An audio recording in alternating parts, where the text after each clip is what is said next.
Esse é o bem-aventurado, né? É aquele que está com alegria, está com gozo. Não há mais nenhuma condenação, não há nenhuma maldição da vida dele. Ele está na porta apertada, mas é a porta que Deus quer, e ele entende o propósito. Ele não está sofrendo, né? Porque muitas vezes a porta larga, tu entra, né? A porta larga está ali, tu entra legal, mas quando tu passa por ela, é só tristeza, é só dificuldade, é só dor, só sofrimento, só necessidade.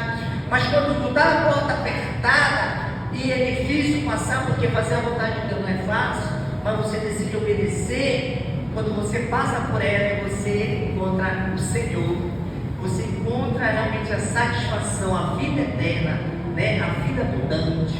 E aqui ele fala muitas vezes aqui essas bem-aventuranças, e a gente vai ver aqui no capítulo 5 de Mateus, no versículo 3, diz assim: bem-aventurado, mais que feliz são os pobres de espírito, porque deles é o reino dos céus, né? Aqui fala, são várias chaves espirituais, né? Às vezes a pessoa mais pobre, quando fala em pobre, já fica a pessoa, meu Deus, pobre, está amarrado, não quero ser pobre, eu quero ser rico, e Jesus manda ser pobre. Não pode. Não, amado, não é o pobre físico, é o pobre da sua soberba, é o pobre da sua carne, é o pobre da sua arrogância. Você é miserável, a sua arrogância, a sua soberba, a sua altivez, ela tem que ser miserável para você, ela tem que ser pobre. Porque aí quando você se humilha, porque você é uma pessoa pobre, ou seja, eu não tenho nada, eu sou miserável, eu sou pecador, a graça de Deus chega. Aí Deus vai manifestando o seu poder, porque é diferente do de fora, amados. Os conceitos espirituais são totalmente diferentes, né? Quanto mais o cara é inteligente, quanto mais o cara é poderoso, quanto mais ele tem dinheiro, mais ele é o cara. No reino de Deus não. Quanto mais tu é miserável, quanto é mais pecador, quanto mais tu reconhece que tu está errado, mais te exalta, mais Deus te abençoa. O pobre de espírito é isso, é aquele que chega na presença do Senhor, diz: Senhor, eu sou pequenino, Senhor, eu não tenho nada, Senhor, tu sabes que eu sou fraco, eu sou pequeno, eu sou pecador, Senhor, a tua graça me basta. Aí tu é rico, aí Deus te abençoa. Olha lá, é a caminho apertado, você está se humilhando perante Deus, e o Senhor vai te exaltar. O Senhor vai te exaltar. Aqui, olha, bem-aventurados que choram, oh glória, porque serão consolados. Amados, é maravilhoso. E quando você, amados, entende que quem te traz satisfação, quem te traz verdadeiro alívio ao teu sofrimento é o Senhor, né? Eu sou prova viva dessa passagem, porque muitas vezes eu estava chorando de tristeza, com comida na mesa, com dinheiro na conta, eu estava com o papai e mamãe dentro de casa, eu estava com a minha caminha arrumada, eu não tinha nenhum motivo de ser triste, mas eu estava chorando dentro de mim, uma alma amargurada, triste. Mas quando eu comecei a chorar na presença do Senhor, quando eu comecei a derramar minha alma na presença do Senhor, quando eu comecei a me entregar de corpo, alma e espírito para Deus, o Senhor se me visitou, o Senhor me visitou e me consolou, amados. Porque o Senhor, Ele consola a nossa alma. Amados, não tem outra pessoa, não existe maior poder na terra do que Deus para consolar o nosso coração. Não tem, amados. Você pode procurar quem for, ter o que você tiver nesse mundo, nada vai te satisfazer, nada vai tirar a tua tristeza se não for Deus. Só Ele pode. Muitas vezes a pessoa acha assim: essa tristeza, essa solidão, essa angústia é porque eu sou solteira, eu sou solteiro, eu não tenho ninguém, eu preciso de um homem, de uma pessoa do meu lado. Às vezes não é essa pessoa. Ah, sabe por quê? Eu estou sem dinheiro, eu sou pobre, eu não tenho dinheiro, preciso ter muita grana. Um dia você vai ter e não vai ver que não é isso. O que você puder imaginar que você possa um dia ter para consolar o teu coração, você não vai achar. É só Deus. Ele que consola os nossos corações. Ele que consola o nosso choro. Ele que tira toda a tristeza da nossa alma. Ele que tira. E diz aqui também: o bem-aventurado os mansos, porque herdarão a terra. Muita gente pensa que mansidão é aquela pessoa que fala baixinho, né? Que é quietinho, que é aquele acanhado, né? O acanhado, ele é manso, né? Ele é acanhado, não tem nada a ver isso. Isso é o temperamento da pessoa, né? Às vezes é um mais rebelde, muitas vezes é um rebeldão que dá uma de santinho ali, que dá um rebeldão. Não, mansidão para Deus é aquela pessoa que está submissa à vontade de Deus. Aleluia! Moisés foi o homem mais manso na terra, porque ele era submisso à vontade de Deus. Ele se submetia à direção do Espírito Santo. Aí ele diz que eles vão herdar, ou seja, eles vão viver uma vida plena, amados. Quando estamos debaixo da obediência do Senhor, vamos ter uma vida plena aqui na terra. Aleluia. Uma vida repleta de bênção.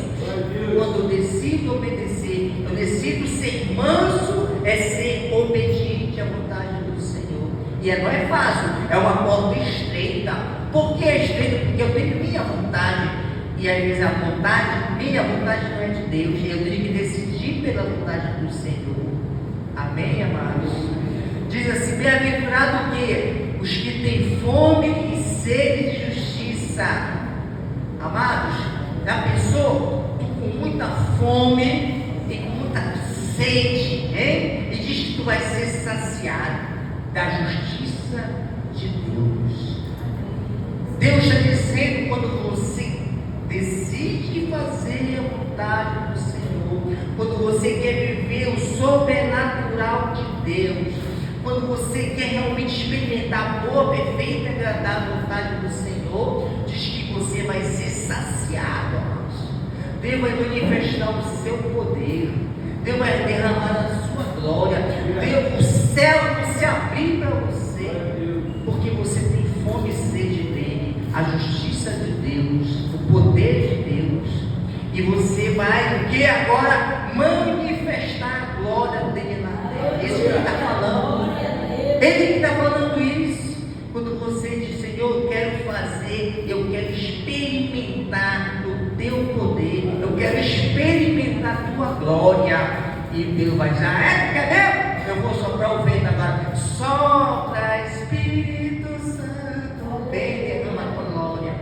E Deus que vai fazer no nosso meio, amados, porque você decide passar pela porta estreita e fazer a vontade do Senhor.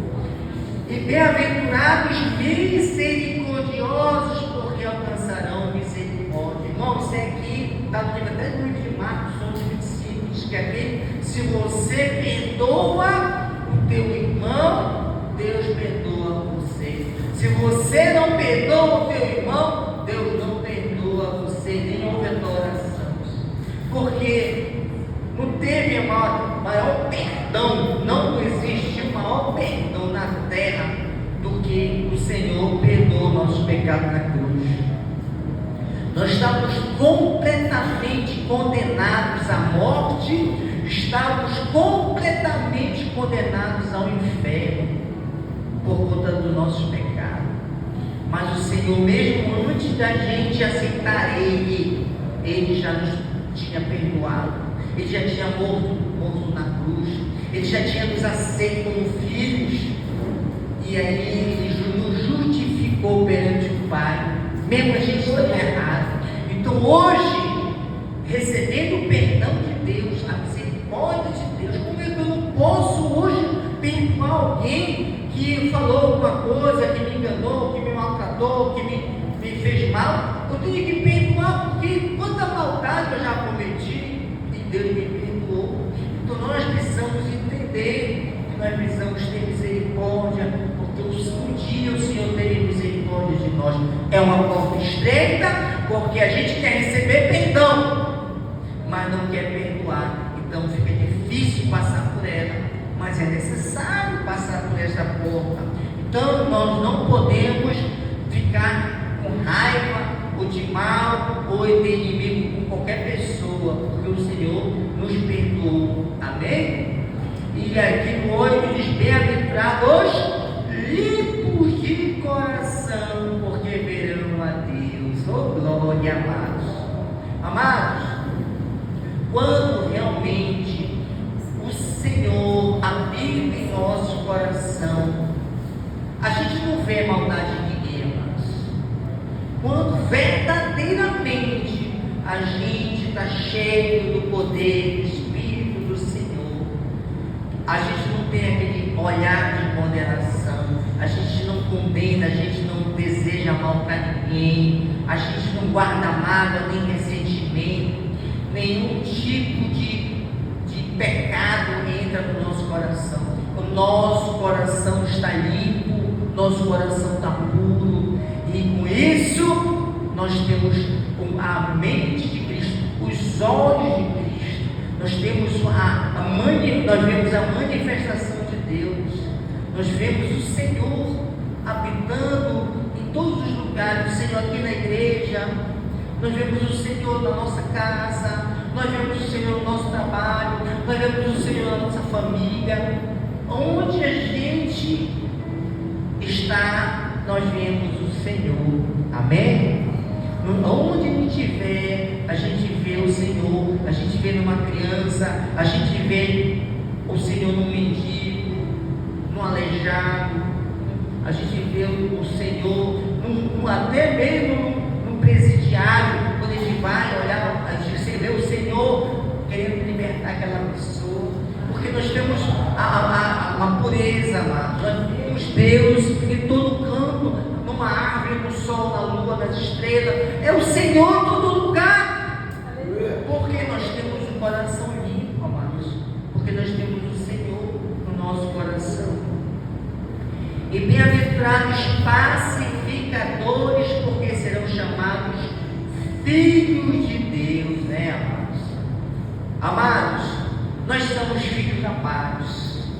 Nós somos filhos da paz. Nós procuramos a harmonia, amados. Nós procuramos a comunhão. Quão bom e quão suave é que os irmãos vivam em união. Quão bom e quão suave é que os irmãos andam na fé junto, né? A minha maior alegria, amados, que eu sempre digo aqui, a minha família são vocês. A família de Deus é aquela família que vai viver aqui nesse mundo e vai passar para o outro. Aleluia. Então nós não podemos em nenhum momento trazer discórdia, inimizade, porfia, dissensão. Não, nós temos que trazer a paz, né? Se depender de nós, vamos ter paz com todos, viver em harmonia. É difícil? Porque muitas vezes tem um encapetado nos espetando. Tem muitos encapetados que tentam tirar a nossa paz, tentam nos falar mal da gente, criticar, mentir, fazer fofoca. Mas nós, como mensageiros da paz, nós precisamos pacificar. Nós não vamos realmente criar obstáculos, ao contrário, vamos construir pontes. A ponte da harmonia, a ponte da misericórdia, a ponte da comunhão, porque contra o amor, né, o mal nunca vai vencer o bem, nunca vai vencer o bem. Então, os pacificadores, diz a palavra, eles são chamados filhos de Deus. Esses são verdadeiros filhos, porque eles entendem que tem que ver em irmandade, em comunhão, né? E aqui, para a gente fechar, o 10 diz assim: bem-aventurados perseguidos por causa da justiça, porque deles é o reino dos céus. Esse é mais difícil. É o mais difícil por quê? Porque enquanto não mexe com a gente, está tudo de boa, né? Enquanto a gente está ninguém mexendo com a gente, ninguém pisando no nosso carro, ninguém pisando no nosso sapato, ninguém nos aborrecendo, está tudo em paz. Mas não vem cutucar onça com vara curta, o negócio não vai pegar, aí o negócio vai ficar feio. É aí que eu vejo que a porta fica estreita, aí o negócio fica estreito. Por quê? Porque a natureza adâmica nasce, tenta nascer a ira, a raiva, a justiça própria, a tentar resolver no braço, na força, não vai deixar em troca, né? Não vai deixar por menos aquela situação. É aí que eu vejo a perseguição contra a gente, que é mais difícil. Por quê? Porque vai nos afrontar, vai nos agredir, vai nos confrontar, né? E a nossa natureza não vai aceitar aquilo. Nós vamos querer revidar, a gente vai querer ir para cima, né? Mas aí o Senhor diz: ei, a tua carne tem que morrer, tu vai morrer da tua vontade. Agora não és tu mais que vive, mas sou eu que vivo em ti, né? Assim como Cristo, ele foi esbofeteado, ele foi humilhado, ele foi condenado. Muitos de nós, muitas vezes, para passar por essas perrengas. Jesus, às vezes, permite a gente passar por essas humilhações, para que a gente venha entender que agora é Ele que reina, né? Essa perseguição que muitas vezes a gente sofre para um teste, né? Mas saiba que você pertence ao reino dos céus. A tua pátria é celestial. Agora você não é mais deste mundo, você é cidadão do céu. E tudo que você sofrer aqui, amados, seja a dificuldade que te passar, saiba que isso aqui vai passar. Tudo passa, mas aqueles que fazem a vontade do Senhor permanecem para sempre, né? Vai vir o tempo da perseguição mesmo, né? Hoje ainda vivemos uma era de liberdade, né? Liberdade de culto. Hoje temos aí a igreja aberta, ir e vir, liberdade de a gente estar aqui na igreja, mas vai chegar um tempo, amado, espero que não seja na nossa época ainda, mas vai chegar um tempo que vai ter a igreja subterrânea, que foi a igreja primitiva. A igreja subterrânea, que existe na China comunista, ela se reúne nas cavernas, ela se reúne nos becos e valacos. Por quê? Por causa da perseguição do governo perseguindo a igreja, o governo comunista. E a gente sabe que a história da China começou assim. Hoje a China, os templos cristãos praticamente estão proibidos o culto lá. Mas por quê? Porque um dia eles dominaram ali o governo comunista, né? Dominou a China e aí fechou tudo as fronteiras para a igreja. Então nós temos vivendo um tempo que a igreja no Brasil, né, devido a esse avanço do comunismo, está aumentando. É possível que um dia a polícia bata nas portas das igrejas, mandando fechar, ou até prender, ou até subjugar, maltratar, como fizeram lá na China. Então aqui vai se cumprir a palavra, literalmente. Bem-aventurados são vós quando foste perseguidos por causa da justiça. Mas não se preocupe, porque o reino de Deus está preparado para nós. O reino do Senhor, a pátria celestial nos espera. Então, quando a gente decide, pelo menos nesses 10 versículos aqui, renunciar à nossa vontade, que não é fácil pregar, né? É fácil dar esse sermão, o negócio vai viver isso, não é fácil. Mas quando a gente decide cumprir esses mandamentos, passando por esta porta apertada, difícil, que são poucos que fazem isso, nós vamos alcançar a vida eterna, nós vamos alcançar a aprovação de Deus, nós vamos estar no centro da vontade do Senhor, e o vai estar do outro lado, de braços abertos, nos esperando, né? De braços abertos. Amém? Que o Espírito do Senhor tenha falado à sua igreja. Amém? Glória a Deus. Vamos estar passando.